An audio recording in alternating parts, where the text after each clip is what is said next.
And then we moved into the instructions for all believers, so more zeroed in on us. And we looked at submitting ourselves and being humble first last week. So we will jump into casting all of our cares on the Lord today as we continue to move through the instructions that Peter gives us.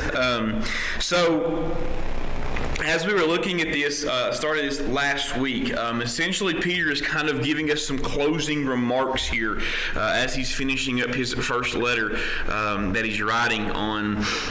He spent overall most time, of course, talking about how it is important for us to be faithful through trials and to live certain ways as God has required us to, and then the instructions that we have to dealing with our trials. And he kind of moves into chapter 5 here and kind of begins to sum things up. And he gives us, as we saw last week, verses 5 through 9, the instructions, some final instructions as he's closing up his book, or his letter to us, right?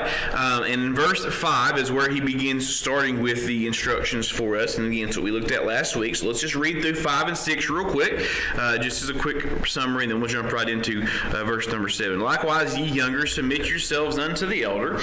Yea, all of you be subject one to another, and be clothed with humility. For God resisteth the proud, and giveth grace to the humble.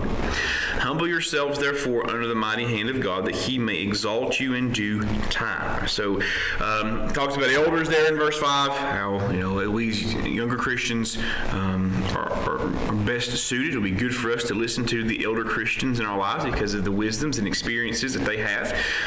Usually, if we come across a problem, there's an older Christian who's dealt with the same problem or something very similar.